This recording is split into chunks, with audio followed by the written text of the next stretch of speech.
Well, it's a very good day and welcome to the Boulevard Hull. For this, the third game in Hull's league programme.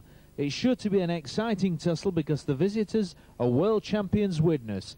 Looking at today's teams, Hull line up with number 1 Gay, number 2 Eastwood, number 3 Nolan, number 4 Webb, number 5 Turner, number 6 Mackey, number 7 Antar, number 8 Dannett, number 7 Jackson, 10 Marlowe, 11 Sharp, 12 Walker, 13 McNamara, the substitutes are 14 Price and 15 Cleal. The visitors today are unfortunately without Martin Afire, but their star-studded lineup consists of Tate, Devereux, Courier, Davies, Wright, Hulme, Spruce, Ashurst, Curry, Smith, Ayres, Coloto, Holiday, and the substitutes are Dowd and Sorensen. So we join the match partway into the first half with Hull having kicked off, and it's over to our commentator Steve Alderson. Play just outside the Widnes quarter. Bring Coloto onto the ball and he breaks the tackle of Jackson. Gets the ball away to supporting scrum half Spruce, but the referee calls a forward pass. It's about line ball, that. Rather dangerous, that little bust from Coloto in the opening minutes, Brian. Made it look very easy, Steve. Very easy indeed. He must have supported in numbers, Widnes. He had 2 men up with him. Full scrum. Patrick Antar takes the ball from it. Breaks on the blind side. Covered by Spruce. Jackson goes from acting halfback. Widnes playing with only 1 marker there. He gets inside the 25. Here's Marlowe hitting the ball up. Getting into the game early.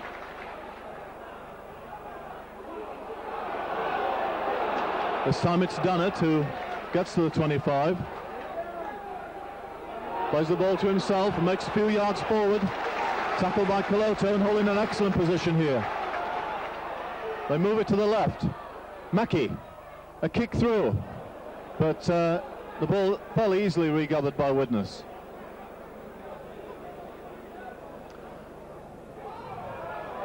But Widnes in trouble in their own quarter, and prop forward Smith knocks on. The whole line up very, very quickly. So this scrum goes down about 12 yards away from the Widnes line. And it's a Hull feed. And referee Holdsworth immediately penalises Antar for feeding his own feet. And so Widnes will get some relief, which I think they need, Brian. Yes, I think they did. I thought Antar did feed his feet there. Let's hope the Hulls was consistent throughout the game, Steve. That's the key to refereeing at scrimmages, I think. Widnes fine touch 35 yards from their own line. Here's the second penalty. Smith brings the ball up. Hume finds Ashurst.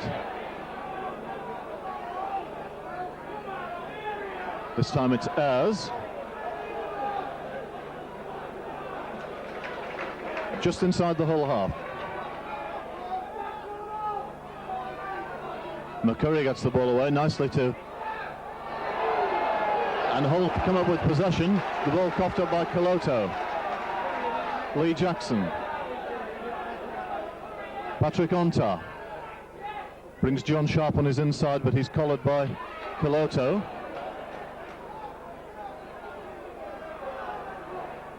Dunnett drives forward.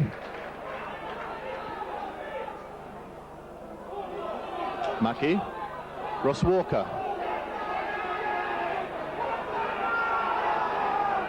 The crowd calling for offside. All work on the blind side as Richard Gay brings it off inside from John Sharp. Onta kicks. Tries to regather but knocks on. And on the sixth tackle, Widnes will have the turnover. Another count is stamped incorrectly. JKH 5Y. Page Austin. David Hume. Maestro, will you please remove it immediately? It's in the middle of Alfonso Street. Les Holiday, a good tackle by Ian Marlowe. Feature of last week's game was Ian Marlowe's superb defence on his full first-team debut. Koloto comes on the short side.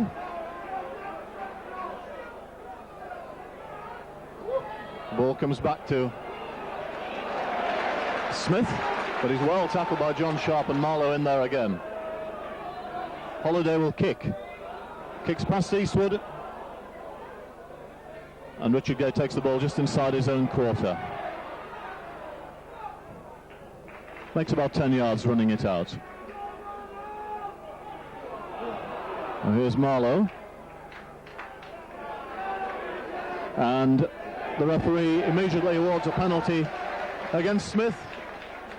Really, I can never see the point of players doing that.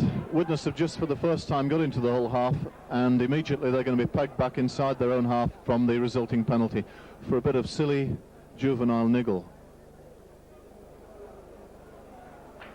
Paul Eastwood's penalty takes Hull to within 40 yards of the Widnes line. Andy Dennett goes forward. We'll move it to the right. Walker hits it up. McNamara is at acting half, goes on a run on his own.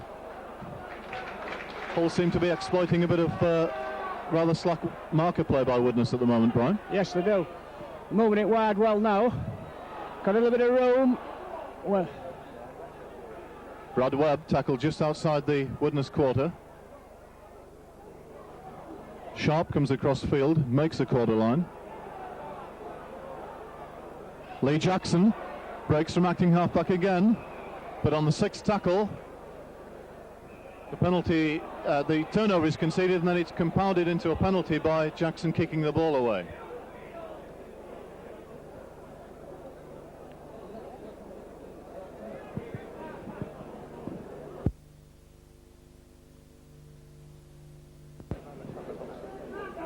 Davis clears with the penalty, and Hull line up on the halfway line. This is Ashurst. Hume, short ball to Prop Smith.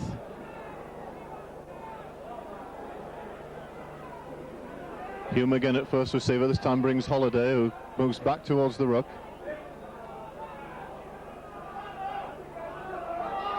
McCurry airs, does very well to hold on to the ball. He had it caught in one hand, but manages to retain possession.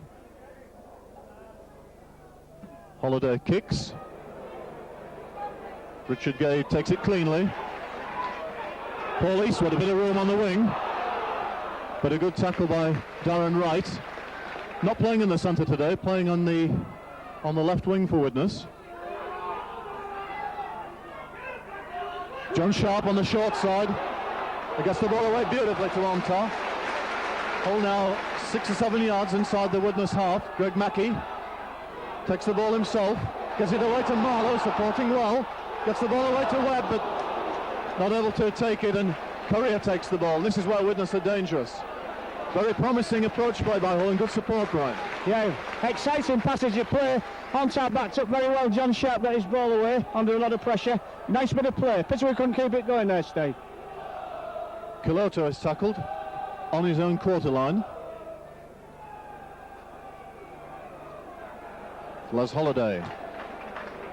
Hull's tackling at this stage very keen. This time it's scrum half Spruce. And now Ayres again has to juggle with it, but again manages to hold on.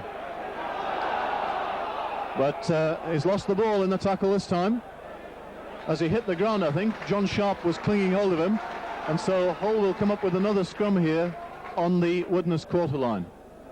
Widnes, as you said, Brian, they're putting in few handling errors at the moment, and Hull are getting the chance to take possession, if not directly, at least from the scrum. But again, as we talk, Patrick Ontai is penalised for own feet at that scrum, and let's hope the referee's going to be consistent on this. Yes, I think Widnes have opened very quickly, actually. The forwards are running quickly and strong, particularly the two young props, Dave. But at the moment, Hull are holding them, but they're trying to play the game at pace, as always, Widnes. And they do look quick. Well, they are quick. So Davis kicks towards the main stand. And Widnes take the tap restart 5 yards inside the Hull half. Taken up again by this very willing prop forward Chris Ashurst. Switch to the short side, bringing fellow prop Smith into play. Holiday switches the direction of attack, and David Hume pops the ball up. Good Hull tackling, they read that play very well. This time Dunnett brings it forward a few yards. Lee Jackson. And this time Richie Ayres penalised for holding down in the tackle. And Hull have another penalty. Hull certainly having the territorial advantage at the moment. Yes, they are. I think Eastwood's should be able to make 30 yards with this and put us back on the attack, Steve, because I think last time we attacked, I thought it looked quite good. I think we're certainly capable of breaking them, as you've already commented, around the ruck, because they're not defending particularly well around there. I mean, you expect that Hull's front row, particularly Lee Jackson, should make some breaks today. That is a good kick by Eastwood, and Hull take the restart on the Widnes 25, and it's Nolan who takes it in. Onta, long ball out to McNamara, drop off to Walker coming through, and he breaks the first tackle, but stopped eventually by McCurry. John Sharp moves up to the ruck, a short ball out to Onta. Good play by Hull, inventive play, close to the play of the ball. Great position here. Mackie out to Gay. Breaks the tackle. Stopped a matter of only 2 or 3 yards from the Widnes line. Mackie goes himself, swivels in the tackle, and he's stopped about a yard short. Jackson, Onta, short ball to John Sharp. Again, about a yard from the line, the 6th tackle. What will Hull do? Onta, little kick through, and the ball is taken by Ashurst, and he's obviously still in the field of play. Darren Wright from acting halfback, but tackled by Eastwood. Widnes about 5 yards from their own line, and running it away sensibly from acting halfback, Holiday this time. Richie Ayres.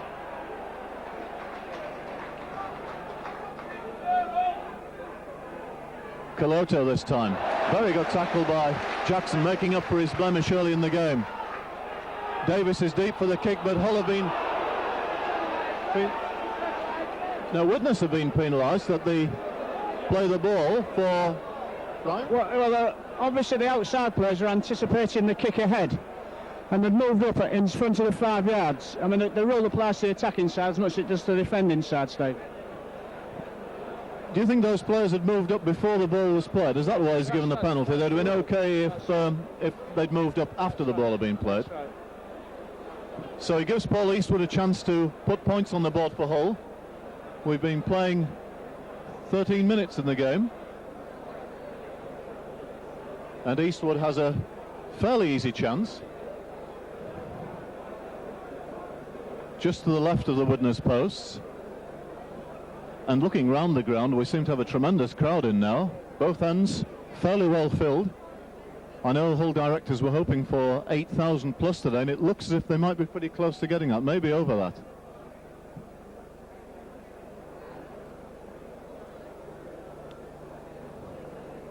So Paul Eastwood, whose goal kicking was an important factor in the win at Leeds last week, with this chance to set Hull off on a good start. He's successful, no problems at all, so Hull hit the lead, 2 points to 0.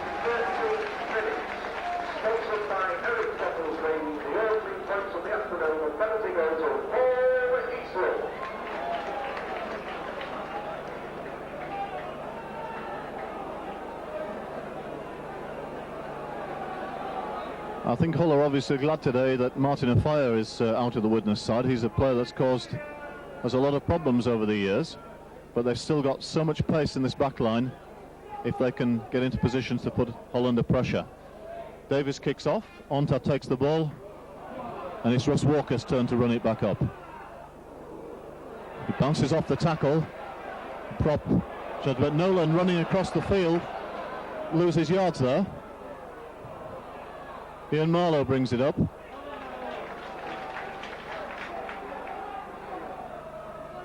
Andy Dannett charges up close to the play of the ball.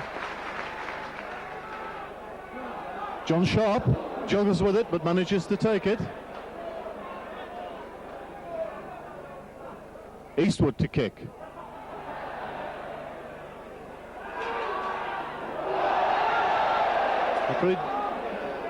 Devereux juggles with the ball, it goes behind him and it's taken by Tate. But Tate is struck by a Hull player, Mackie, and he argues it with the referee and concedes 10 yards. Davis kicks, and Widnes have a position now 35 yards from the Hull line.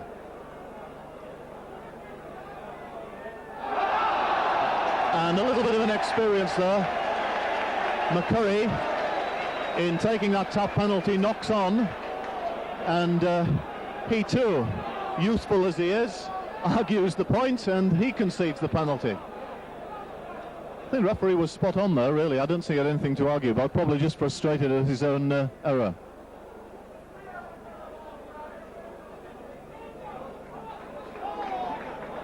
Hull take the second penalty from the halfway line. Andy Dannett.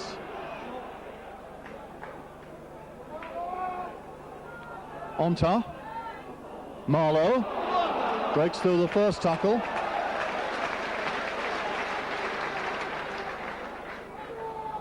Jackson to the left, but a poor ball. John Sharp has to clean up, and he takes the tackle. Onta runs himself and then finds Jackson.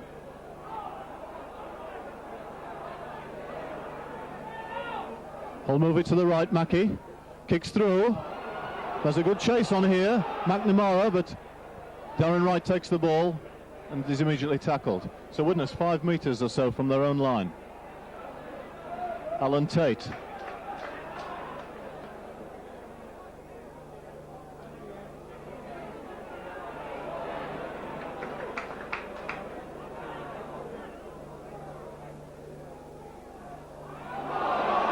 Hint of obstruction there, but the referee claiming, I think probably rightly, that Hull weren't prevented from making the tackle. Ayres breaks on the tackle. Jackson has it for Hull. Here's a chance. Neil Turner doesn't quite get on the outside of Devereux.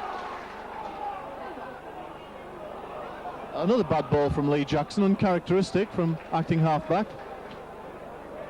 Now can Hull make this pressure count? Jackson goes on his own. Certainly fully involved in the game, Lee Jackson. Greg Mackie. Hull go to the left. Chance for Mackie. He's over. He's over.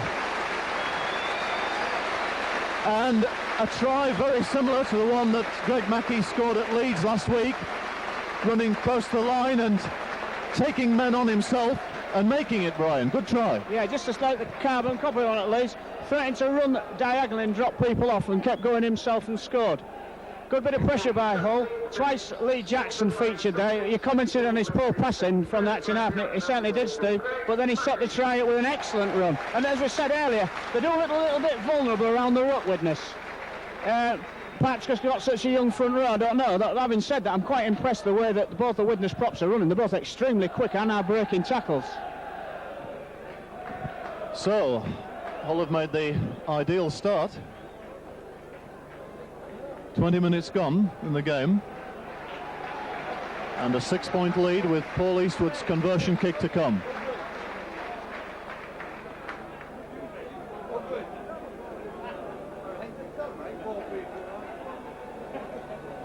This is a rather more difficult kick than the penalty Eastwood kicked a few moments ago. It's about 15 yards in from touch.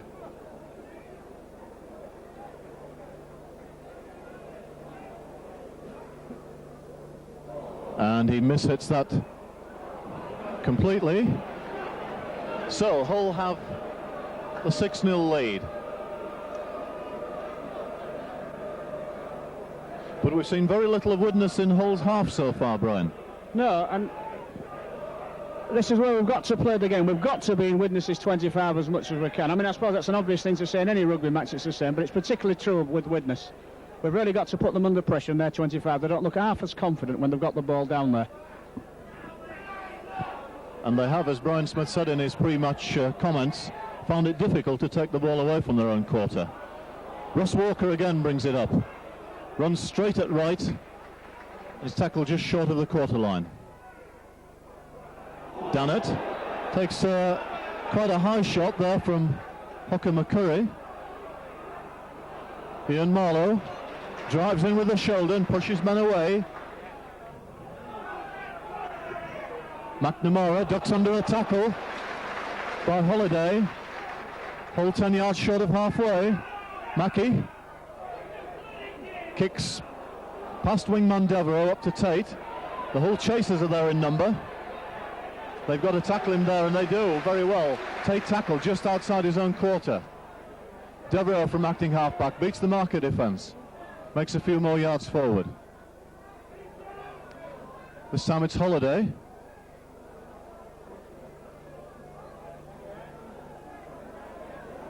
And here's one of those two young props bringing it up.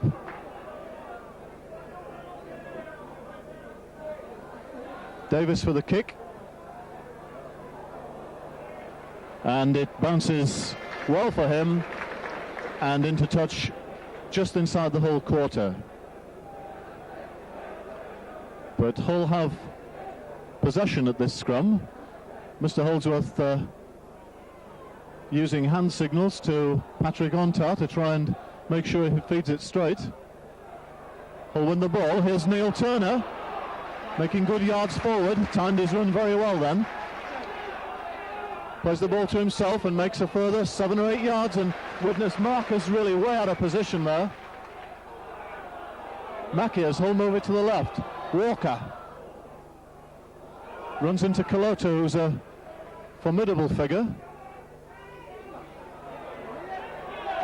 And Widnes penalised for their markers not being in position, and that's an area they really are struggling in at the moment.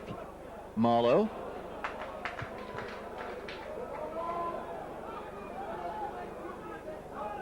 Here's a play on. Jackson loses the ball, but Hull are able to clean up, and Russ Walker will settle it down.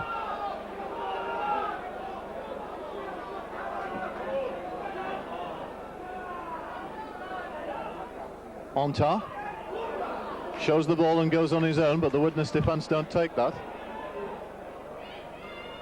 Mackie finds Richard Gay, kicks to the corner. That looks too strong, and Alan Tate can watch that go over the dead ball line. So Widnes will restart on their 25 with a tap restart. Coloto, who has apparently been in devastating form this year after having had a fairly severe neck injury last year, which led him to miss most of the season. Certainly one of the best converts from rugby union in recent years. This is Ashurst. Well tackled by McNamara. Ayres. Very good tackle, good marker defence by McNamara, getting across and making the tackle before Ayres could get into his stride. Richard Gay's turned by that kick and will regather it about 10 metres from his line. It's Paul Eastwood on the wing and uses him. Eastwood comes inside, breaks the tackle of Ayres, and again Hull reply well, bringing the ball back up. Onta finds Marlowe, who makes an angled run. 10 yards short of halfway. Dannert.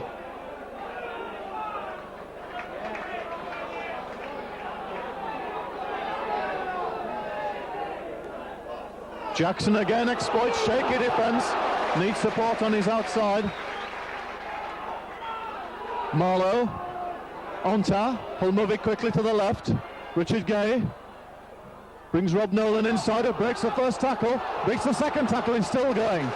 Hull inside the Widnes quarter now, but the sixth tackle. And Coloto is penalised for stealing the ball after the tackle had been made. I think Coloto was a little bit unlucky there. I think the force of his tackle knocked the ball out of the Hull player's hands there, Steve. But what was pleasing in that sequence of 6 tackles is that Hull made a clear 60-70 yards from Gay taking the ball near his own line. Right. And cleverly constructed sequence of plays brought them back into the Widnes quarter, and that's really where it's all been so far. Yeah, and again, another good break from around the ruck area again had Widnes in trouble. And no player in the game really better to exploit that sort of weakness than Lee Jackson, who is a very good acting halfback runner. So Paul Eastwood has got another penalty shot.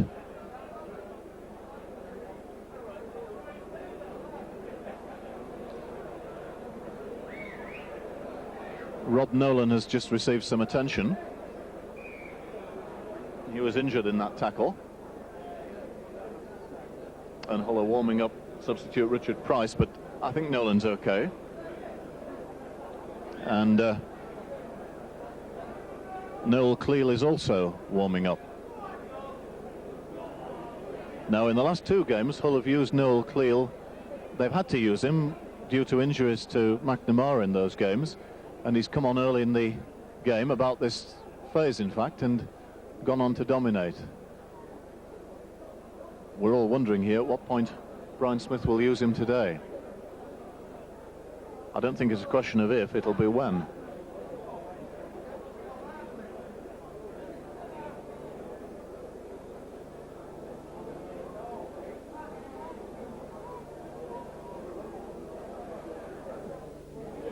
Eastwood's kick is off the post and regathered very well by Widnes, bounced off the post, and Widnes will play the ball virtually on their own line. Well, they have a player injured here.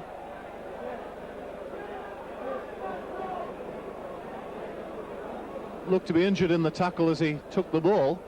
There was a sort of half chance for Hull really though, because the ball bounced off the post, bounced awkwardly, but it was very well regathered by the Widnes player. I think it's a young hooker, Steve. It's hard to see from here. I think it's McCurry. Took that ball very well and took Jackson's tackle at the same time.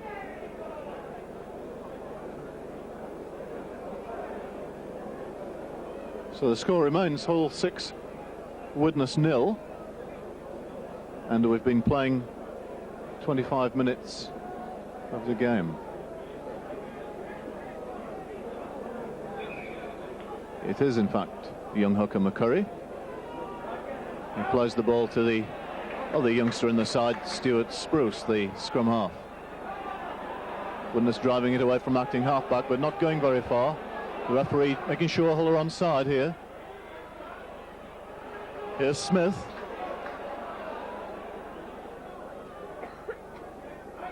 Coloto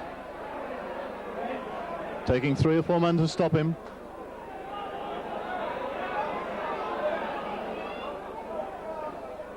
Holiday will kick this time. He kicks onto Neil Turner's wing, who has to chase back and take it. And he makes a fairly basic error, I'm afraid, without too much pressure there. And Widnes now are going to have the best position they've had in the game so far.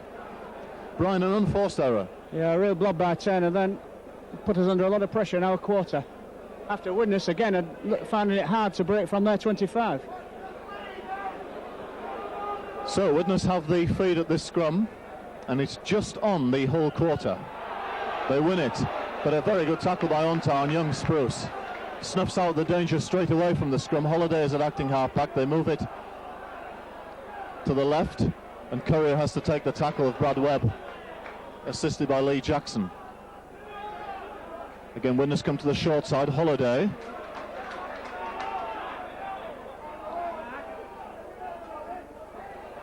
Davis goes on his own from acting halfback and takes a very hard tackle from Paul Eastwood, and he certainly felt that. Hume trying to pick out a runner, and John Sharp almost makes the intercept. Well, Paul Eastwood, I know, felt that in the New Zealand tour that he should have had that wing place that Jonathan Davis had from him, and he seems to be keen today to let him know he's there.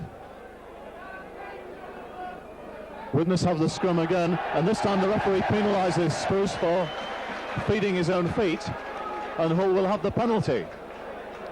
Well, he's been fairly consistent so far on this. Yes, he has. It's interesting in that scrum, Steve, I noticed. I think maybe the front rows are so used to feeding that now the hooker actually struck for that ball. Well, of course, Fred Lindop is here today. We've seen him refereeing the curtain raiser.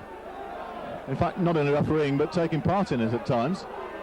And he no doubt will be assessing John Holsworth today, and he has laid down the edict that scrum feeding, blatant scrum feeding, should be penalised. Ontar plays the ball.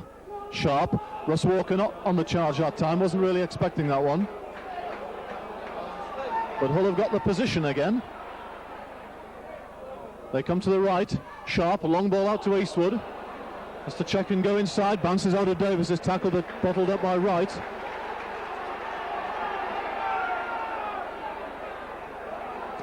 Sharp runs very well. Gets the ball away to Jackson. And is taken with a high tackle by Les Holiday, I think it was. That was Tate. It was Tate, was it? Fullback Tate. Holiday was appealing. The referee is, in fact, talking to Eastwood and Wright at the moment. Had a few words on this side after that last tackle by Wright on Eastwood. Now, what's the decision going to be at the end of this? The referee has stopped the clock.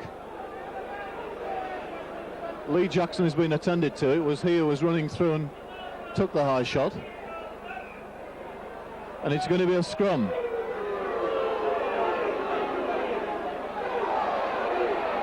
Widnes in trouble of that scrum, and Spruce has to dash around to clean it up. Holiday acting half-back out to Coloto, gets the ball away to Hume, and this is where Widnes are dangerous. Andy Curry with a bit of room. Out to Devereux. I thought he passed too early there.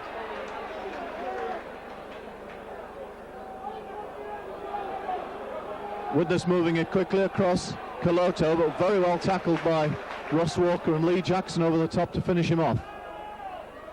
Hume runs from acting half-back. Correa throws the ball anywhere, really.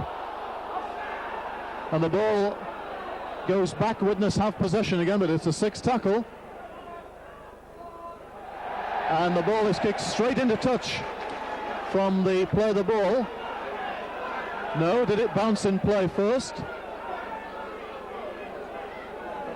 The decision, it came off a Hull man, Steve. Difficult to see from here. And yet it's Hull's putting, so I don't understand that. Oh, he certainly held up the hand to signify the sixth tackle. Anyway, Hull win the ball from the scrum. Here's Ontar. Jinkson takes it himself. Widnes claiming he lost the ball in the tackle. The referee didn't see it. But on the intervention of the touch judge, that knock-on has been given. So Widnes will have the put-in at the scrum on their own quarter.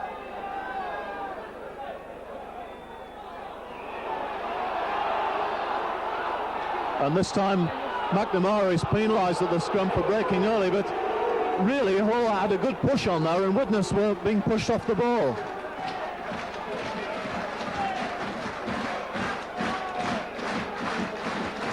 A rather harsh penalty, maybe, that one.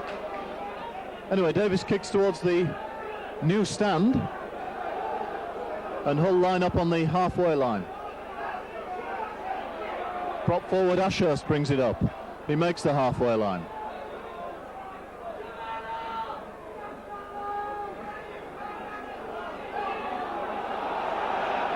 Smith is tackled very well by Marlowe, again putting in a few big hits today.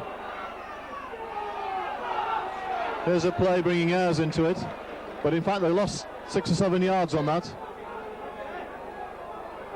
Colota, first man, brings Tate on the run, but the whole defence is very tight at this stage. Inside the whole half, but only just. Hume, most dangerous player on the Widnes side, I always feel. Very good playmaker, and has got the pace to take it himself. This time Courier dummies a kick, throws the ball out to Devereux, who picks Courier up. He throws a wild ball here, and I think the referee has penalised Widnes for obstructing Mackey. I don't know, that's not where the kick's from, Steve, is it? It's definitely for obstruction. Perhaps one of the Hull players chasing that poor pass by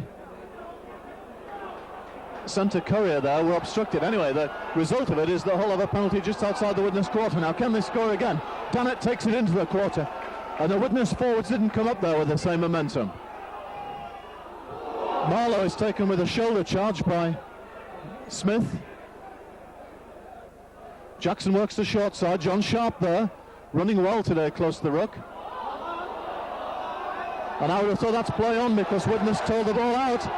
But a penalty awarded to Widnes against, I think it's Neil Turner there, and the referee quite right there, because the tackle had been completed and Hull should have played the ball. So a good position, somewhat wasted there. No question of that being a try, I think. A little bit worrying, Steve. We've only got, what, 4 or 5 minutes to half-time. We've only scored 1 try. And we've had all the pressure, really. Right.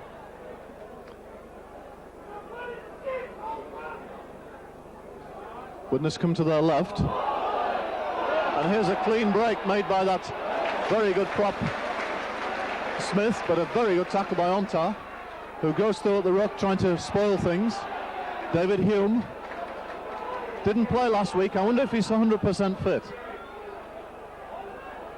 Holiday tries to draw in defenders. Very good tackle by Jackson on Ayres. Here's Colota. Widnes have got a bit of a roll on here. Eastwood misses Hume, and Ayres takes the ball 35 yards from the Hull line. And the 6th tackle. Kick is manufactured by Hume, taken by Richard Gay. He's got a bit of room to move. Dummies out to Turner and goes through Courier's tackle fairly easily. Turner runs away from acting halfback, scampers a few yards. Hull take it back to the forwards again now. Dannett, Jackson, Ontar, and again Widnes giving away the penalty. It was Ayres and Ashurst involved in that.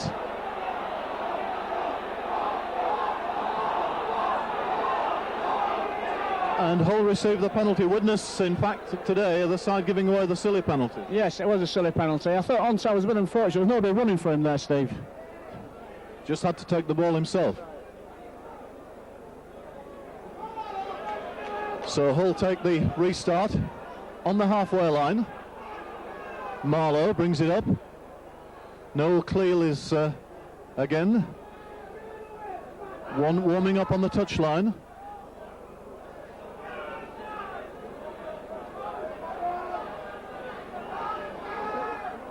McNamara to Mackey. Again takes them on himself, makes that half break. Just collared in the end by Ayres. Richard Gay. John Sharp dummies. Throws it back inside to Gay. Good play again by Hull. They reach the quarter. Done it this time, but the ball really not on that pass, and the referee has awarded the scrum.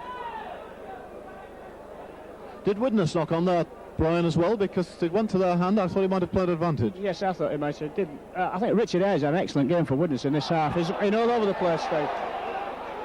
The ball doesn't go into that scrum, and the referee calls for it to be taken again. He's calling for a good clear tunnel, the players not to go down too early. Now Hull again push at this scrum. Tate coming through from full back, but he's well tackled by his opposite number, Richard Gay. Widnes come to their left. Hume out to Jonathan Davis. Tackled fairly easily by Andy Dannett. And Cleal looks to me as if he's going to come on. The ball is away from Kalota there to Courier, who finds Hooker McCurry supporting him. He turns but can't pick up his support. Play just short of the halfway line. Widnes moving to the left. They're coming into the game a little bit now. As brilliant tackle by Walker. Kalota this time runs it Onta. 6 tackle, Widnes 10 yards inside the whole half. Holiday kicks. Well taken by Richard Gay. Bravely taken. We're very close to half time now. Mackie again runs himself.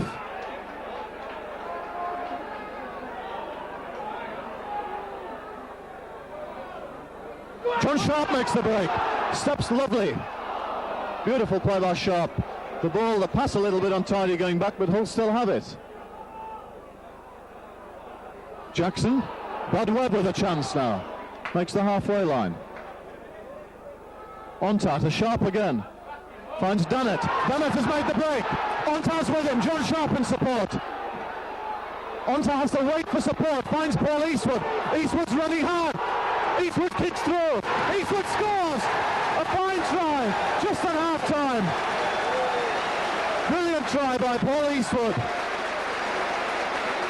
And just on the stroke of half time, Hull extend their lead with the second try of the match to Paul Eastwood. And really, Brian Hallwell, a fine try, but the move looked to have broken down a couple of times there, but Eastwood came into it decisively and did exactly the right thing. Yeah, very good try. Nice short ball from John Sharp to Dannett, who made a tremendous break, found Onta, and Onta, some of the support went past Onta. He held it, and Eastwood came right off the wing. He must have run 40 yards to get on the end of that ball. Did very well, Paul Eastwood. Very good try, right on half-time.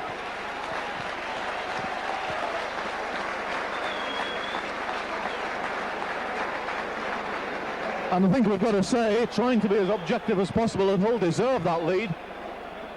80% of this game has been in and around the Widnes quarter, and Hull have been able to take the ball away from their own half very well, and that was another excellent example of that.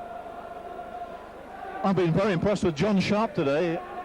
The last couple of games he's sort of been returning to fitness after his hamstring problems, but he's run very well today, stepped nicely, and he's picked up his support well. Yeah, he's obviously got a little different job. He's done his own running, but he's also putting people into the gaps, and that's the side of John Sharp's game we don't see a lot. He's always been very good at this, even as a young player. And a lovely little short ball to Dannett in the gap. So Paul Eastwood has a kick from a position that he's familiar with today, because this is his third attempt from around about the same place. He kicks, and this time it's successful.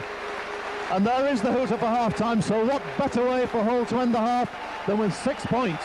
And it makes the half-time score here at the Boulevard 12 points to Hull and 0 to Widnes.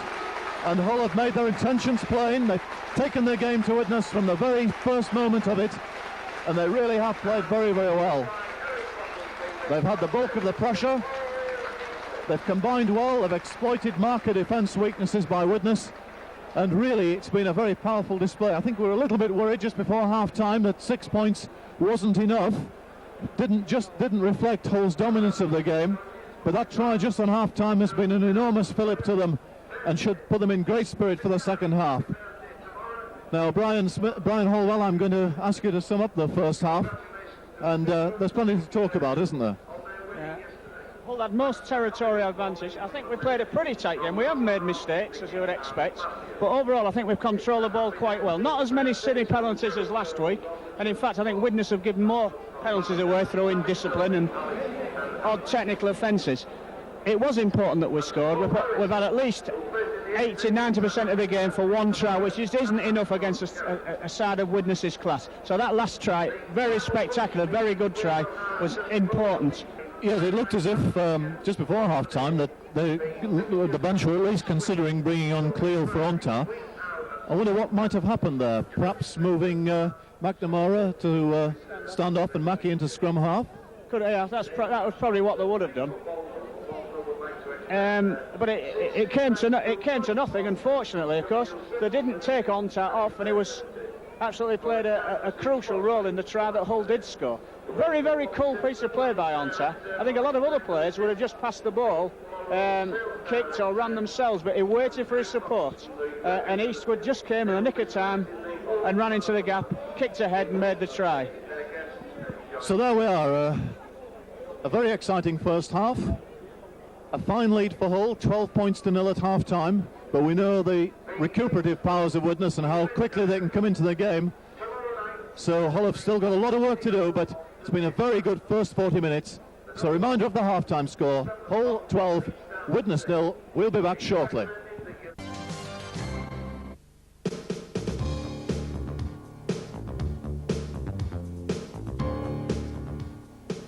At EYG, we're committed to quality. The many customers who bought their windows, doors and conservatories from us tell us that the expertise of the company after 20 years in the business is abundantly evident at all stages of production. All your windows, doors and conservatories are custom built in our modern factory. Because of this, we eliminate the middleman and ensure that our quality comes to you at a price you can afford.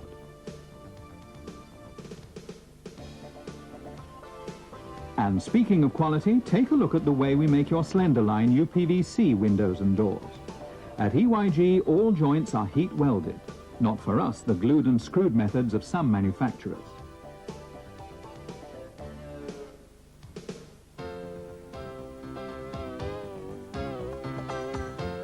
It's perhaps not surprising that Slenderline UPVC systems are the most popular range of windows, doors and patios.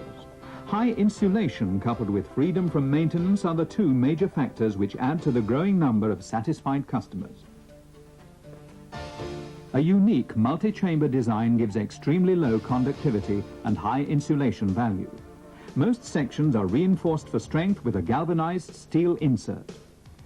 UPVC's brilliant white looks are as durable as the product itself. Weathering tests have proved a color durability of over 20 years. At EYG, all our glass sheets are machine cut, avoiding waste and unnecessary cost. This sequence shows how your double-glazed units are made. The glass is scrupulously cleaned through high-pressure washes and then rigorously inspected.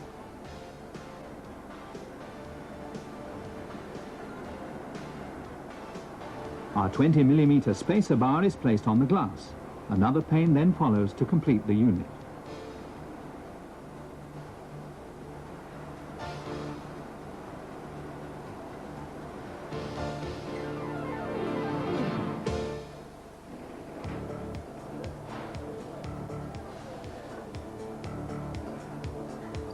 The unit is hermetically sealed for additional strength and insulation. And all our sealed units are made to measure for your own home. Just one of the ways in which we meet your individual needs. Would you settle for less? Our research and drawing teams give a high priority to the evaluation of any new developments in design, systems or materials. We're proud of our strong reputation, but we also look to the future. Hence the introduction of our Defiant residential door locking system, now fitted to most of our UPVC doors. In tests carried out by specialists, it performed impressively. 10 minutes of this kind of treatment failed to break the lock.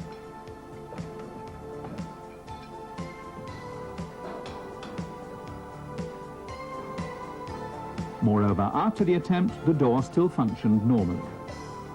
The secret is in this unique system which uses long-throw 18mm upper and lower brass deadbolts to considerably strengthen the central lock itself.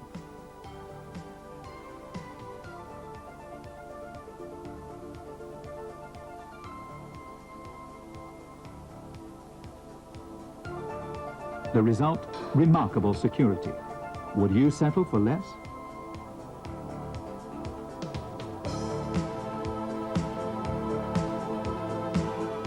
The Defiant system is just one example of EYG's striving for perfection. There are many good reasons why discerning people buy their window systems, doors, patios and conservatories from EYG. They may be influenced, for example, by the care and attention to individual requirements shown by EYG staff at all stages of negotiation and purchase. They'll no doubt be thankful that they received no heavy sales pressure. With our commitment to quality at affordable prices, who needs hard sell? After you've placed your order, our surveyors call out to take detailed measurements.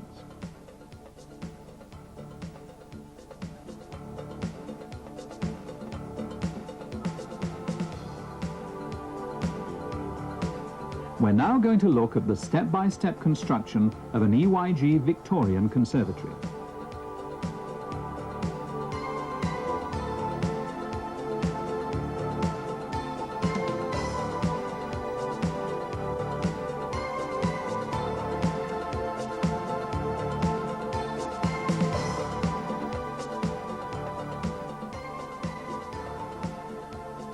Foundations and footings are built to last. A conservatory is strong only when its foundations have a depth more than adequate to cope with winter storms. At EYG, we're aware that a conservatory is an investment for life. An EYG conservatory is not just a lean-to, but an additional room to the house, which can be used all year round. Would you settle for less?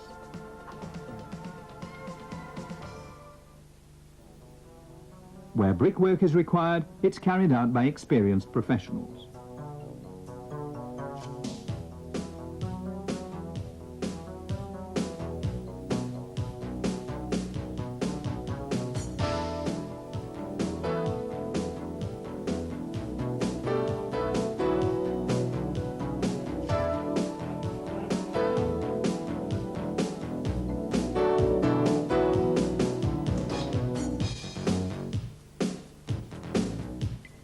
Every stage of construction demands the same highest levels of skill and commitment to ensure that the Victorian is built to last.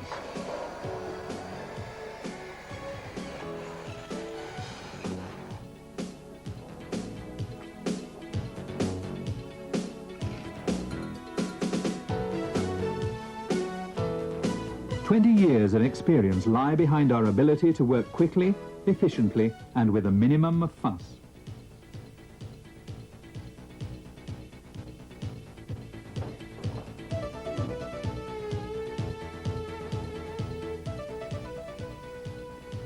The Victorian is of UPVC reinforced construction, has roof glazing, insulating polycarbonate multi-cavity panes, and glass panels in 28mm double-glazed units. Like all EYG conservatories, it conforms to British Standard 6262, our commitment to quality, to you. Would you settle for less?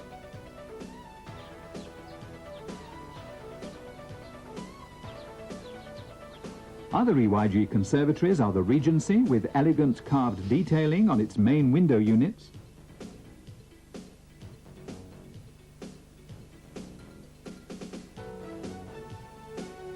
and for those whose tastes lean towards Georgian, the Tropicana, with its solid GRP roof, adaptable to different property styles.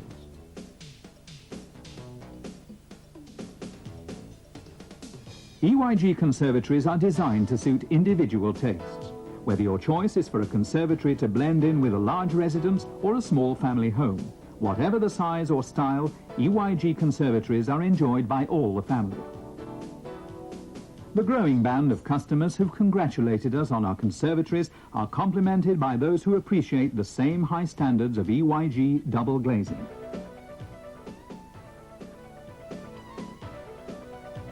When we fit your double glazing units, we understand how important your home is to you. We keep disturbance and untidiness to the minimum. This customer has chosen high-security Guardian windows.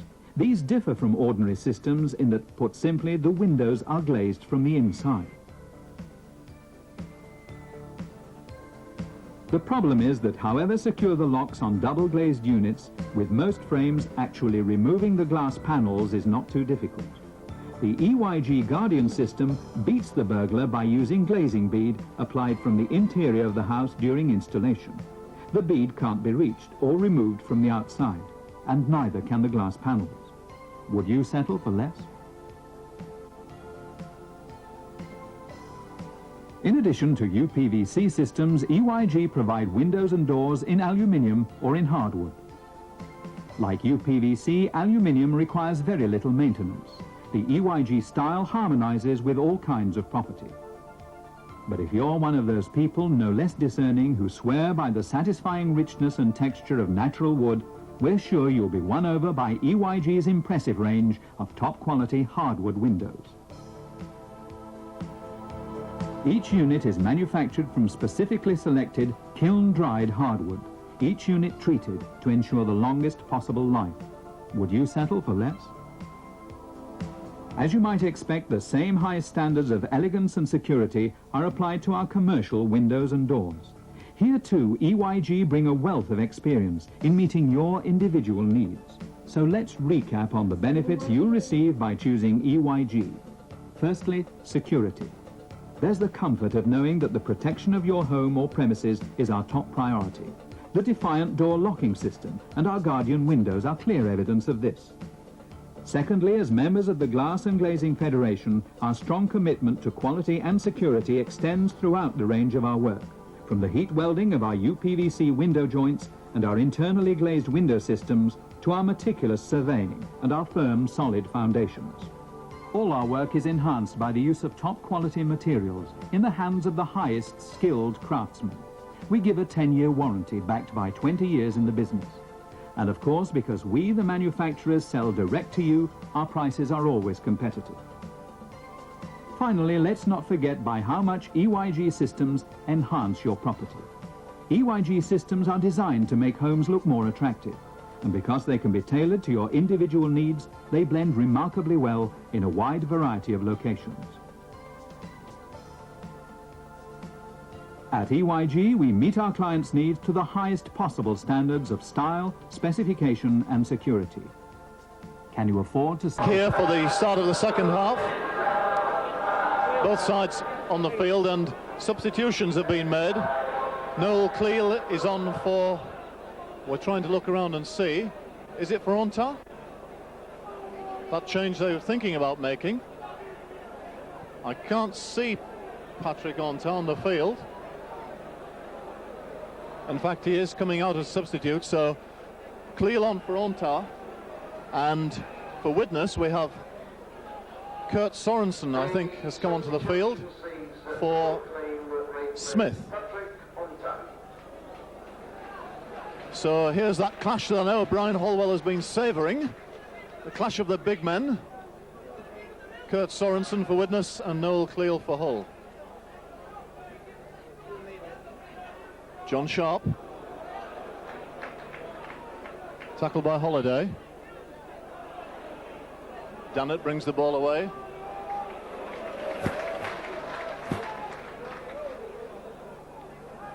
And Hull will kick. Eastwood kicks to Tate, who takes the ball comfortably, but is met by a pretty solid wall of Hull tacklers. And Ian Marlowe up there making the tackle. As Brian commented just before half-time, his tackling has been exemplary again today. Noel Cleal in the action, making tackle. Sorensen, taken by John Sharp. Widnes about 6 or 7 yards from the halfway line. Coloto makes the break, and Brad Webb makes a super tackle. And Ian Marlowe has the ball. Well, that's an example of the sort of thing that's been happening in this game. Widnes really throwing the ball away a little bit. John Sharp makes the break again. What an excellent break by Sharp. Inside the Widnes quarter. Hull have got the pressure on straight away. Cleely's looking for a run. Takes them on himself. Bounces off Courier. Still going Noel Cleal. Physical domination, the name of the game at the moment. Mackey. Dennett. Lee Jackson out to Mackey, who'll move it to the right. McNamara. Brad Webb comes inside, checks. Six tackle, what will Hull try? Again to the right. A long ball out to Nolan, who's in the corner. And Hull finish off an excellent sequence of six tackles. Well done, Greg Mackey. Well done, Rob Nolan. Hull's third try of the afternoon. The lead goes up to 16 points to 0. And what a start to the second half. And really that play was started by Coloto throwing the ball away rather recklessly. John Sharp made excellent yardage. And then Hull was taken on by Noel Cleal, who himself sucked in the Widnes defence. And then really 2 plays later, Greg Mackey, prompt to supreme, found the room on the right for Rob Nolan to go in unopposed for a first-class try. What a good start to the second half, Brian. Perfect start for Hull. It looks as though Mackey was going to do the same in his first half, Steve. He was running diagonally. It looks like he was going to take him on himself, and he shot out a lovely cut-out ball straight into Nolan's hands, and Nolan just had to catch it and go 10 yards and drop over in the corner. Interesting when that move started, that break by Coloto. In fact, it broke Marlowe's tackle. That's the first time I've seen Marlowe miss a tackle. But then after he made it, he threw the ball back about 10 yards to Marlowe, made good ground. And as you said, Sharp, beautiful run by Sharp into the Widnes 25. Sharp looks, to use a pun, very sharp today, Steve. He certainly does.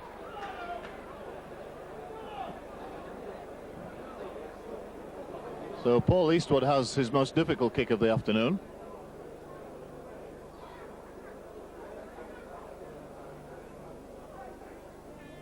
He makes good contact, and it's there! What a fine kick!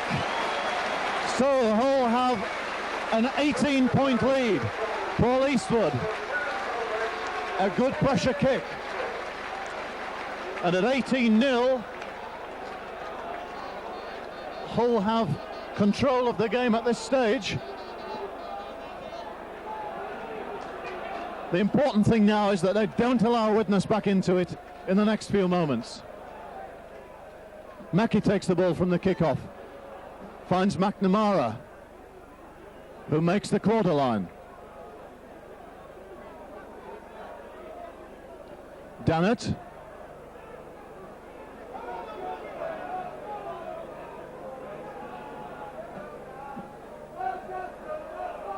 And this time it's Marlowe.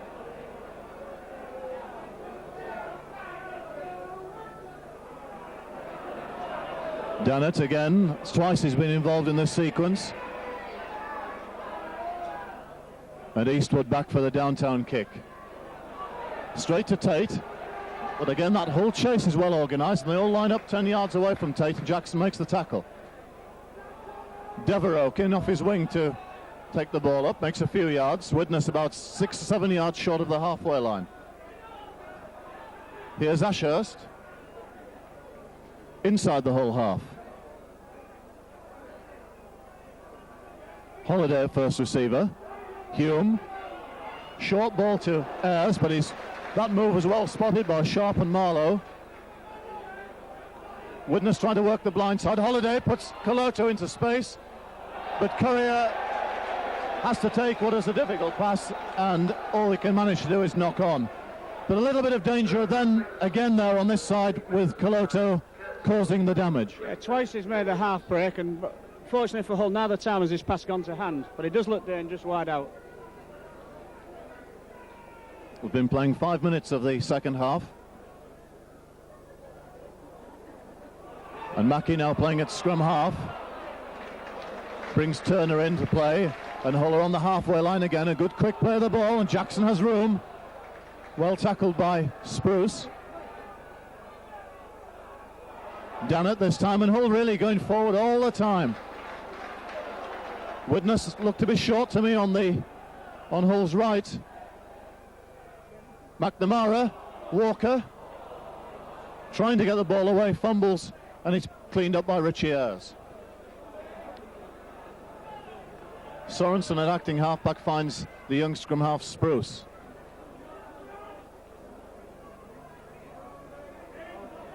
Widnes again come down Hull's left-hand side, and Koloto again gets the ball away. This time it does go to hand, and Tate is well tackled after picking up Holiday's pass. Thinks about playing it to himself and then plays it back. Here's Koloto again inside the Hull half.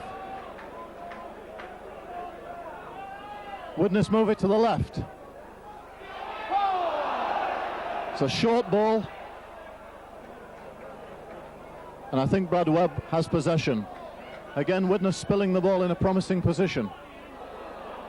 Here's Marlowe brushing out of tackles. I'm impressed with his work rate as well as the quality of what he does. There's quantity there. He's always around the ball, Steve, always around the ball. Doesn't spare himself at all. He doesn't flit in and out of the game. He's in the game all the time. Richard Gay brings the ball back into the Widnes half. Sharp on the short side again, inside pass this time to Dannett. Lee Jackson supporting well. And now the ball's out to... Here's a chance for McNamara. Can he make the line? Just fell short. He's there. He's there. He breaks the tackle and he rolls over to score. And that really was support play of the highest order from Hull. And at the moment, they're destroying Widnes. And Steve McNamara showed a fair bit of pace there in taking that try. Brian. Marvellous close support play by Hull down the right. Finished off by McNamara. To be honest, Steve, I didn't think he'd get there. He did ever so well. Really strong to twist out the last tackle and keep his momentum going. Wonderful try by Hull. They really have got Widnes on the rack now. They've just got to keep this pressure up. With the conversion kick to come, the score is at 22 to Hull, 0 to Widnes. And the crowd are loving this. Well, we said those moments after half-time were going to be vital, that Hull held Widnes out, and Hull have come back and scored 2 tries in that time.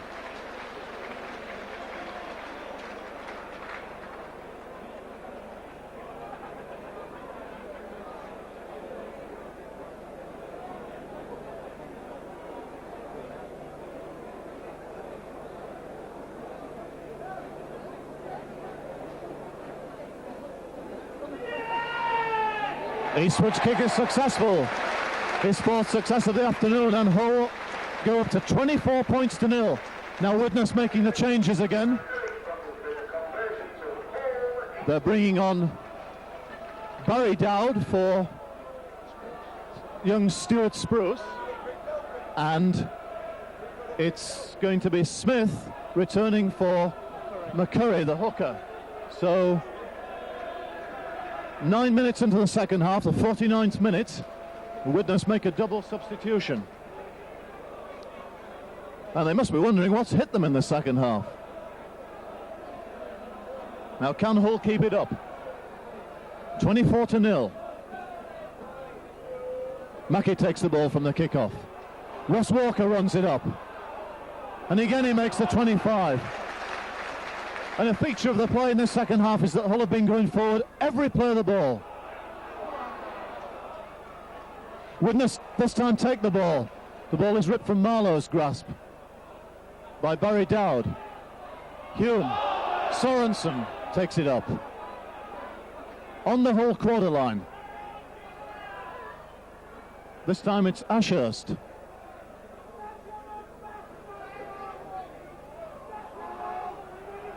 Holiday, ball out to Koloto, who's well tackled this time by Marlowe and Russ Walker. Holiday makes, almost looks to be through, but wrapped up by Cleal and Dannett. 6 tackle. Hume chips through. Well, a suspicion of a forward pass, but the tackle is made anyway by Hull, and Richard Gay will play the ball. This time Currier's marker defence and his rather unorthodox tackling technique is enough to stop Turner, but Jackson breaks to him, dummy half, Sorensen over a little high, and Jackson is certainly hurt. Took a high shot there from Kurt Sorensen, and the physio on very, very quickly. John Holdsworth immediately calls on the Hull physio for attention to Lee Jackson. Any hint of malice in that, Brian? Well, it certainly seemed hard to me. The referee didn't think so. He's right on the spot, and he hadn't spoken to Sorensen. I think we're going to restart with a play of the ball. A very hard tackle, and I thought it was high, Steve. It certainly seems to be Jackson's head that has received the blow. Really, it was one of those occasions when a player has really been passed all but and flings out a despairing arm to stop the runner. And that despairing arm caught Lee Jackson pretty high. Now Hull are warming up Richard Price, but Jacko regains his feet, looks a little groggy, but he will play the ball. Mackey goes from acting halfback. The Widnes marker defence a bit tighter here. Marlowe is at dummy half here. Dunnett.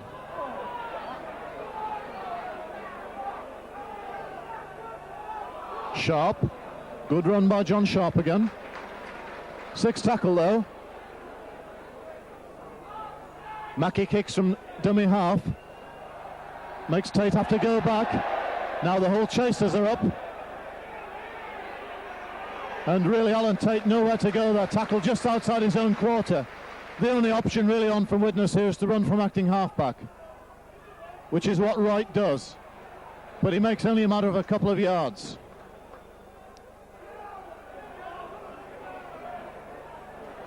Ashurst, great tackling. Great tackle by Marlowe, takes the ball. Great tackle by Marlowe again. Just took the ball off the Widnes attacker then. Mackey probing on that right-hand side again. Done it this time. And yardage very easy to come by at the moment. Walker.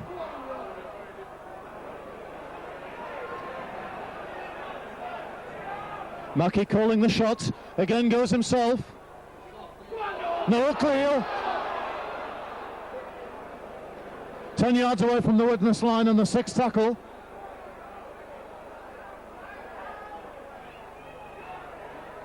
Marlowe takes the ball himself.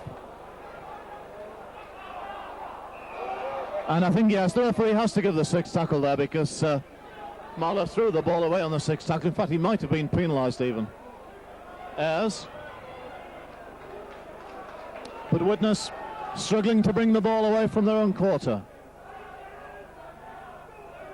Holiday, who's been very quiet in this game, tackled short of the quarter line. Ashurst again. Clears the quarter line, but the ball's with Hull. McNamara out to Walker.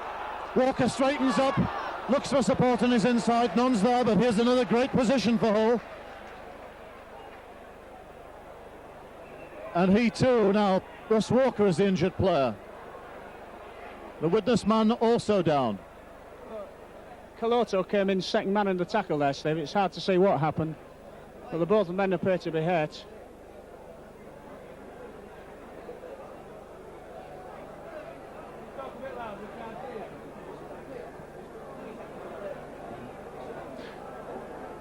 But Hull are finding it very easy to make yards now, Brian. Yeah, particularly around first, second man and acting half.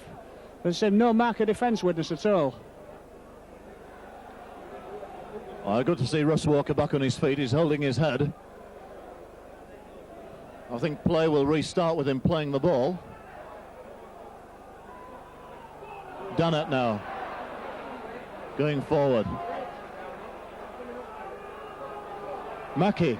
Run around play. Sharp switches it to Noel Cleal. Finds a bit of room. Runs at Sorensen. Can he make the line? Just stop short. Jackson. Mackey. Out to McNamara. Hull just losing the pattern. But McNamara breaks the tackle and scores. And it's as easy as that. McNamara's second try of the afternoon, and Widnes are being run ragged here at the Boulevard. It's all pressure. And I think really what's happening at the moment is that Widnes are going back so quickly at the play of the balls that even when Hull apparently lose their pattern, they're still finding the space to go through. And McNamara there didn't seem to be anything on, but he found a gap and went through it. And Hull now really are rampant. Absolutely.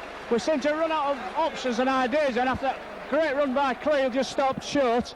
Then Mackie seemed to lose his way, gave it to McNamara, had nowhere to go really, just started to run and a great gap opened up for him. Widnes are under tremendous pressure here, and I think really Hull are just running away with the game. It certainly seems that way at the moment. A lot of Widnes players who we know are good players just aren't performing today, and we know some of them were missing last week. It may be a case that they've brought back players too early after injury, and they're not really performing. Alan Tate has been very disappointing at fullback, for instance. Yeah, it has, and you mentioned about Holiday. I think Hull have actually looked after Holiday very well. I noticed once or twice McNamara's been really on his bootlaces as soon as he's got the ball. For me, easily the best Widnes forward is Richard Ayres. He's here, there and everywhere, so he'll be taking the ball up, making important tackles, which probably says that the others are not working maybe as hard as they should be. Eastwood kicks and is successful again, and Hull reach the 30-point mark. Well, who would have believed this? Widnes, 13 successive victories behind them before today, and there's the old Peter Sterling adage that the more wins you've got in a winning run, the nearer you are to the end of that, and it certainly looks now as if Widnes are at the end of that winning run. Walker takes the ball. There's a real confidence and buzz in the whole side now.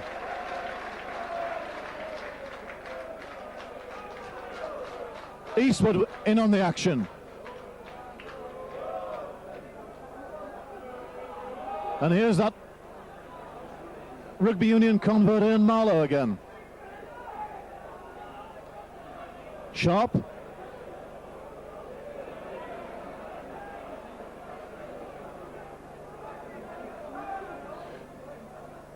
Eastwood kicks to Devereux's wing. Tate is tested again, and the referee quite right, I think. Knock on by Alan Tate. The ball hit his hand, but I think it did go forward. It did go forward. Very unlucky there, Alan Tate. Well, he didn't meet the ball with any confidence. Didn't get in position for it, though. Not at all, no. And Hull have another wonderful position. Head and ball at the scrum on the Widnes quarter. And for the first time in the game, a scrum against the feed. Tate makes a bit of a run, but well wrapped up by Richard Gay. Holiday out to Davis. Davis checks and turns. Still going, gets the ball away to Courier. And a long ball to Kurt Sorensen, finds himself on the wing. He breaks through the tackle of Brad Webb, but Widnes a bit ragged. They're still keeping it moving though. Devereux has to take the tackle. The tackle count is restarted. Barry Dowd, who seems to be now playing at standoff. Inside ball from Holiday. Widnes keep it going. Davis. Well tackled though by McNamara. Plays the ball to himself. Inside the whole quarter now. Widnes putting on an attack really for the first time in the game in a sustained fashion. Holiday. Courier. They've got numbers here. But the inside ball from Ayres to Dowd is knocked on. Nothing going right for Widnes. Andy Dannett brings it away.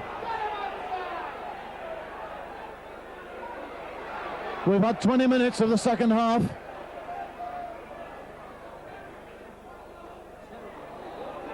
And Widnes again win the ball against the head from the scrum. And Noel Cleal playing out of the pack on that occasion. Tate makes a break, but Cleal ankle taps him, brings him down, and is determined to finish it off. This time it's Smith running hard.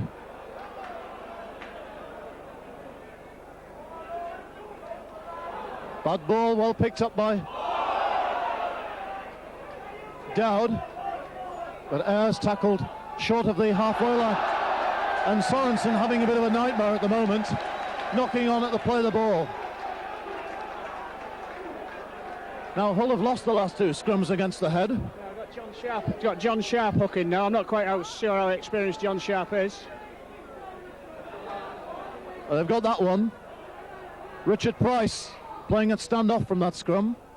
Hull ringing the changes a little bit at the set scrums. Brad Webb runs himself, but he's taken by Dowd.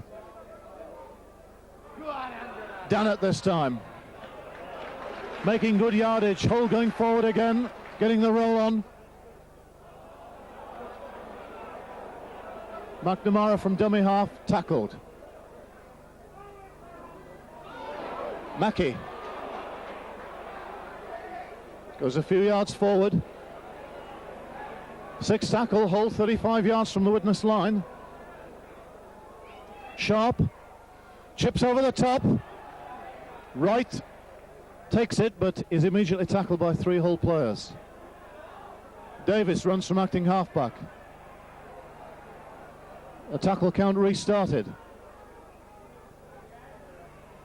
Tate this time from acting halfback, but Widnes not making a lot of yards here. Sorensen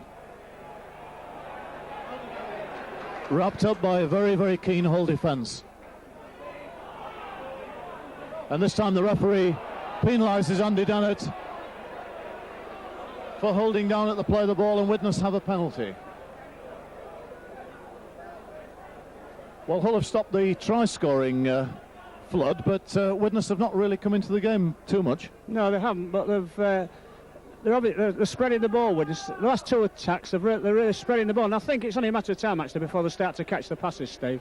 They're too good a side, you know, I think, to remain trailless. Sorensen this time. Attempts to get the ball away again, but it rolls forward. Neil Turner breaks through the tackle of Courier. And Courier niggling at the play of the ball in front of the touch judge, who ignores it. And at the play of the ball, Courier takes it. Coloto, long ball. And Davis juggling the ball. It's taken by Ayres in an offside position. Well, it's all a bit too frantic, their passing. It's got very, very frantic, the game at the moment. Real 100-mile-an-hour stuff. I know Widnes are under a lot of pressure, but they're not playing through their 6 tackle sequence, really. They're sort of seeing blue and throwing the ball anywhere. Yes, they are. I mean, Sorensen made a half a break then and threw the ball to nobody in particular. So from that penalty, Hull have a position 10 yards outside the Widnes quarter.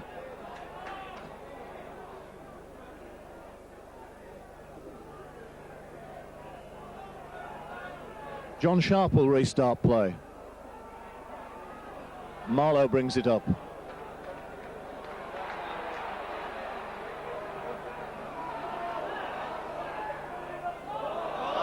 Ball, the kick through by Coloto, but regathered by McNamara.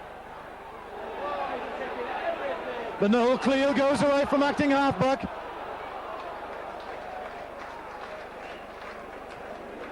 The problem in contesting the play of the ball at the play of the ball, at the ball, at the play of the ball, is that you leave your marker defence shaky. Widnes penalised for holding Cleo down. I can't say I blame them for trying to do that. No, I can't really. Well, Eastwood's going for a goal, which I think he's got to. It'll be quite a difficult one, but it's another 2 points on the board if he gets it. We've been playing 26 minutes of the second half.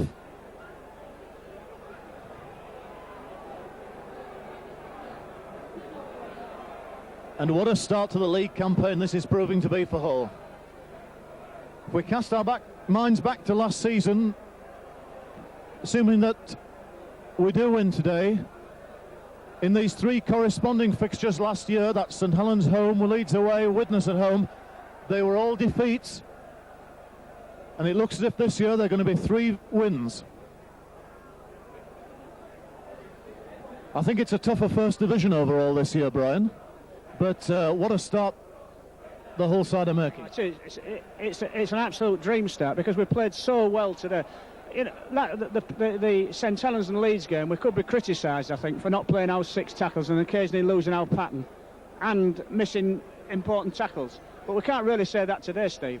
I mean, we give an exemplary performance. You can't fault anybody on the Hull side. And some have been real giants. I'm again tremendously impressed with Marlow. I think he's had a wonderful game on defence, and John Sharp's certainly played his best game of the season. Well, Ian Marlow certainly looks as if he was been playing rugby league from about the age of 7. Eastwood kicks, but this one is waved away. It's wide of the post. But Widnes will have to drop out from their own quarter line. And that task is given to Davis. Walker is back, takes the ball in his own quarter and runs it back enthusiastically to within 6 or 7 yards of the halfway line. Here's Marlow again at first receiver, driving in, working tirelessly. Richard Price.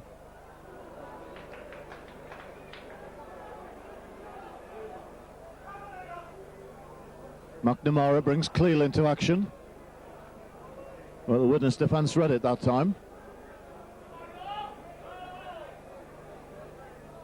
Eastwood kicks again to Devereux's wing.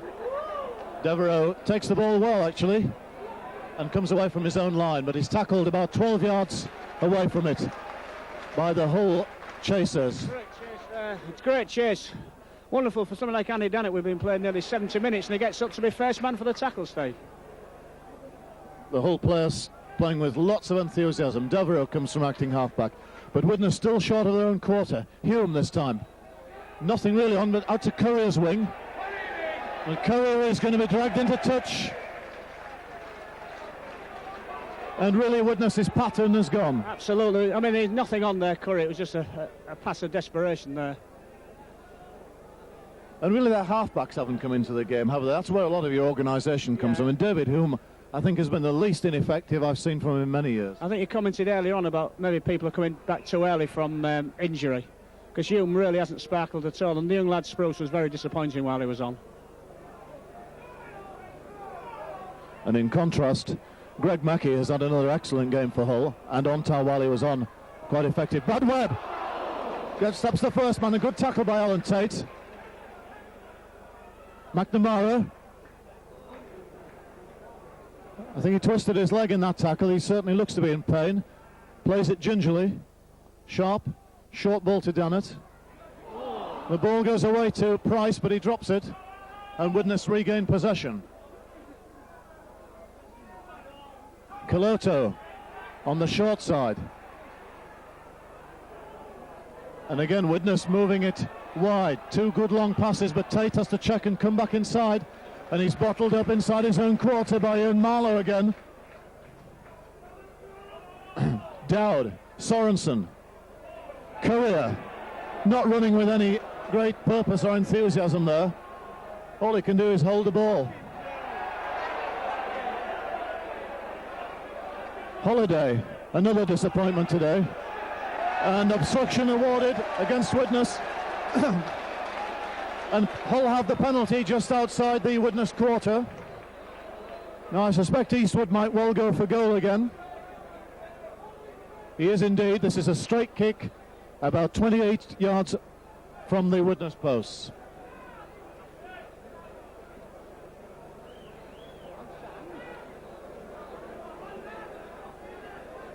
Well, Widnes certainly don't look like a side that have won 13 games in a row, Brian, today. In this last 10 minutes, quarter hour, they've lost all pattern. They're just throwing the ball about higgledy-piggledy. I mean, when Tate got that ball, he had nowhere to go. He tried hard, he tried to get through, but the Hull tacklers... Well, the great thing about Hull, I think, today, Steve, is that we've been playing 70 minutes, and we're still moving forward.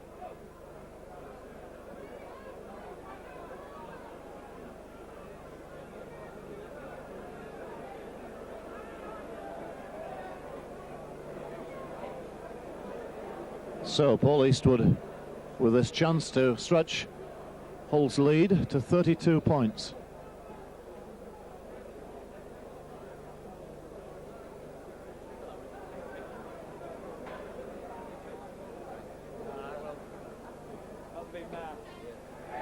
Is successful. Hull 32, Widnes nil. Who would have thought we would have had this scoreline? And with 10 minutes to go, Hull are making their final substitution Steve McNamara getting a great hand here as he leaves the field to be replaced by Patrick Onta. And the smile on McNamara's face says it all.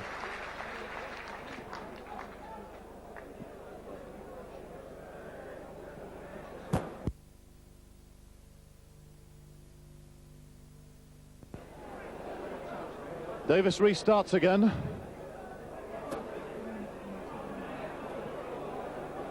Russ Walker slips before he gets into his stride this time. Rob Nolan runs across the field looking to suck in defenders and make a break.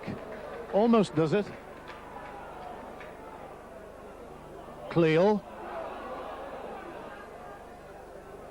And Noel Cleal noticeably running close to the ruck. I think that's where he thinks Widnes are vulnerable, as they've proved to be during the game today. Patrick Onta.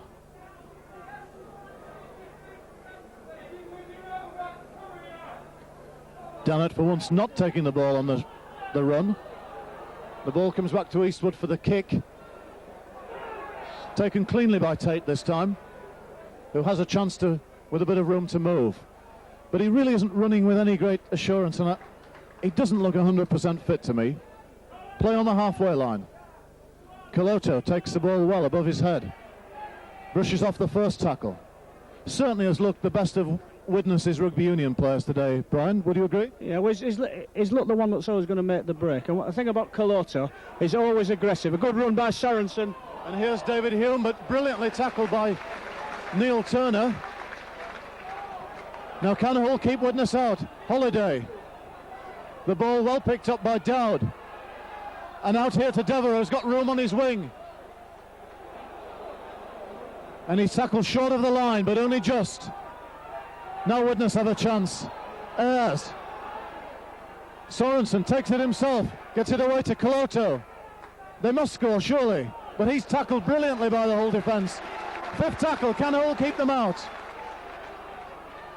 They move it to the left. Holiday, a long ball. And Paul Eastwood, I think, is forced to commit the knock-on to save the try. The attendance today, 7,712. Look to me as though there are more here.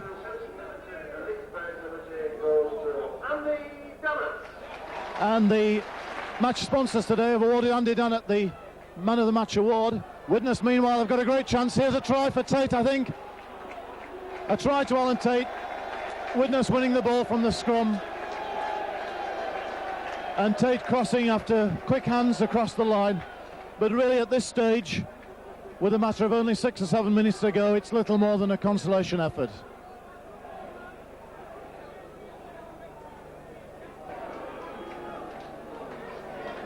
So Tate scores the try that opens Widnes' account.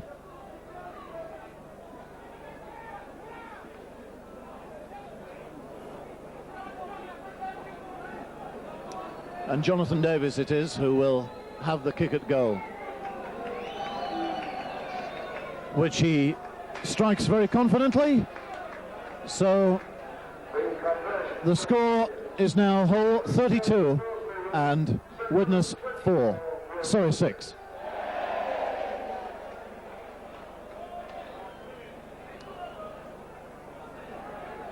And just to add to Hull fans' delight, news coming through that Hull are on the wrong end of a substantial scoreline at St Helens today.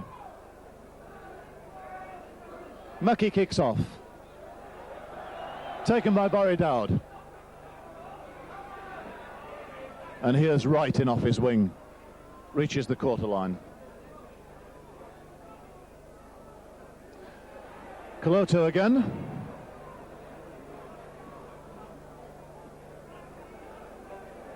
And a rather poor ball from David Hume. It's knocked on by Ayres and the scrum will go down.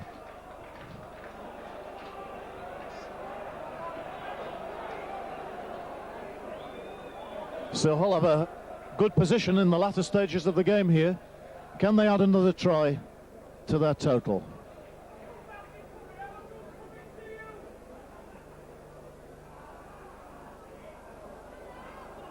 Cleal playing at standoff. Takes the tackle.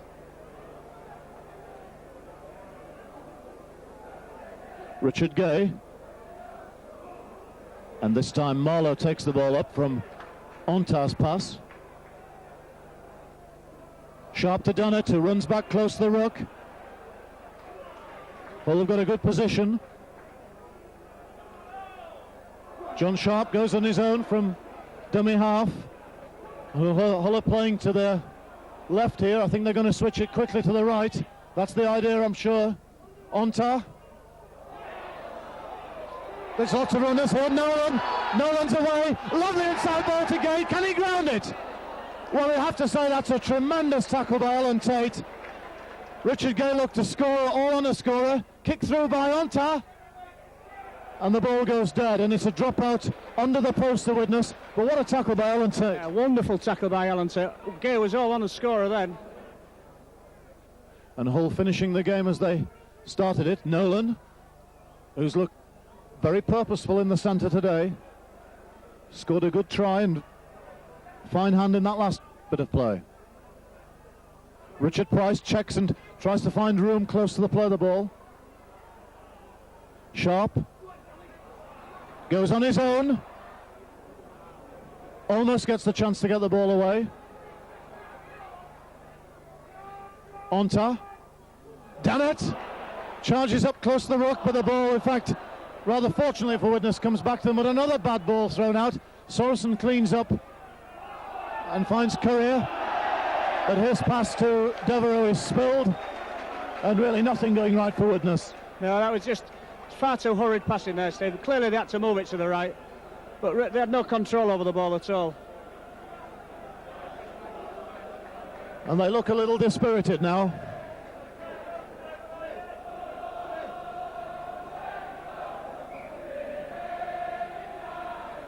Ontar to feed the scrum. Wins the ball. Goes on his own from the scrum base. Tackled by Les Holliday. No, Cleo rampaging towards the line. And he's sucked in a lot of defenders. Widnes are very short on Hull's right. Ontar, Mackie, long ball, Brad Webb comes inside, Courier's tackle. Gets a bit of momentum going. Tackle 10 yards short of the Widnes line. Again Hull go to the right. John Sharp. And this time the ball ends up in Widnes' hands. I think he was looking for the short ball there, and no one there to take it. Taken away by Ashurst. But with only a matter of about 5 minutes to go now. Probably less than that.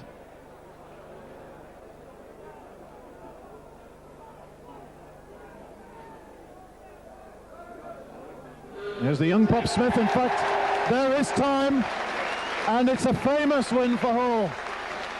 32 points to 6. Well, we expected a very tight game here today. We felt confident for Hull's chances, but we didn't expect this runaway scoreline.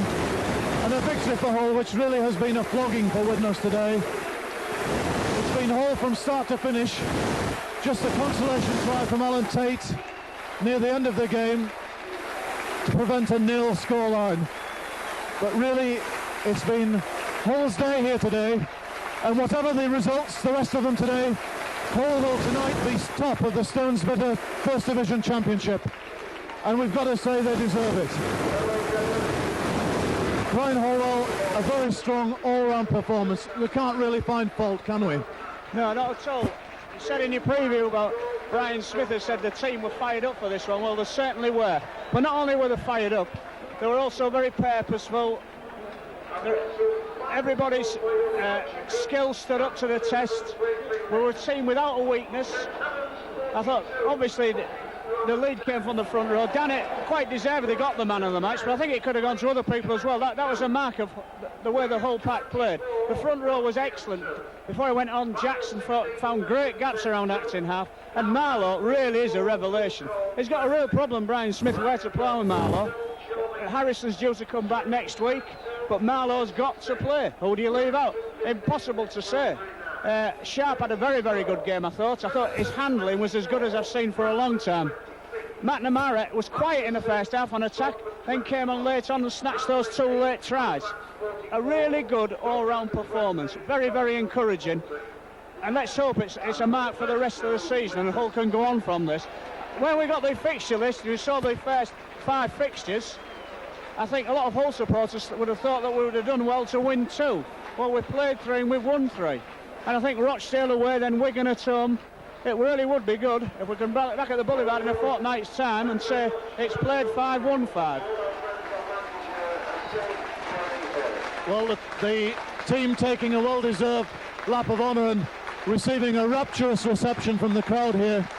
And surely for this next home game in a fortnight's time, we've got to have a full house here. The supporters who are not here today have missed a treat. It's been a fine performance by Hull. They've commanded the game from start to finish. And Widnes, who, don't forget, were on a tremendous run, go home with their tails very much between their legs. Delight on the faces of the Hull players, and well they deserve this excellent reception they're getting. Well, Brian Horwell has just been talking about the selection problems that will now come to the fore. Will Carl Harrison fit next week?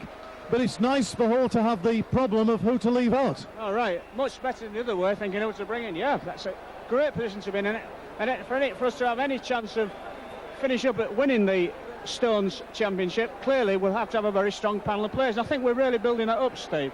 I mean, the A-team's doing very well in the Alliance League, and we have players that can come in. I think the strength in depth at Hull now is certainly the stronger it's been for the last 5 years.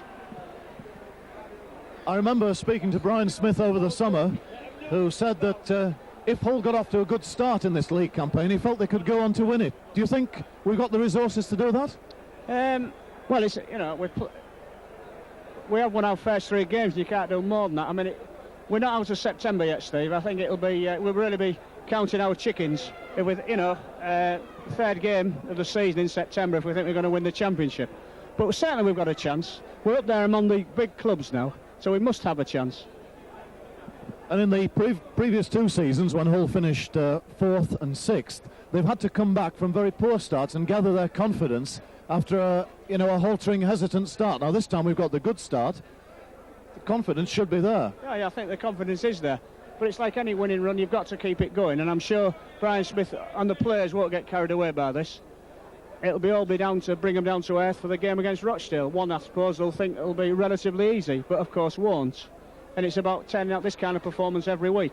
I mean, to be fair, we played very well today. Much better than we've done in the last 2 games. Although we won the last 2 games, we're very hit and miss. Today, it was a near 100% performance. Very difficult to maintain, but yes, you've got to maintain it if you want to finish up as the best team in the league.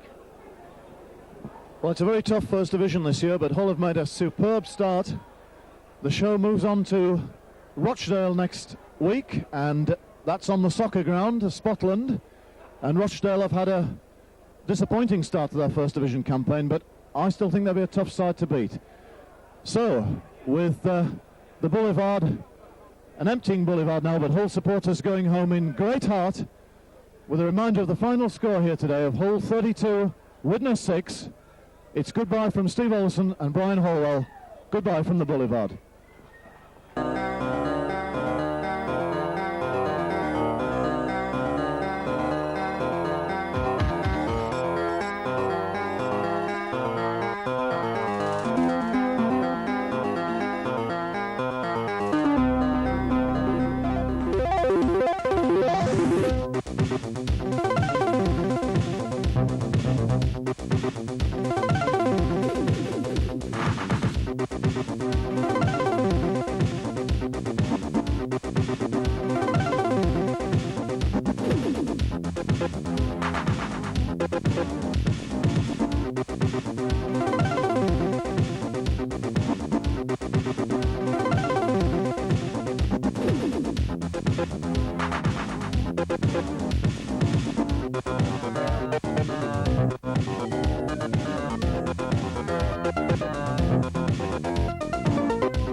Bye.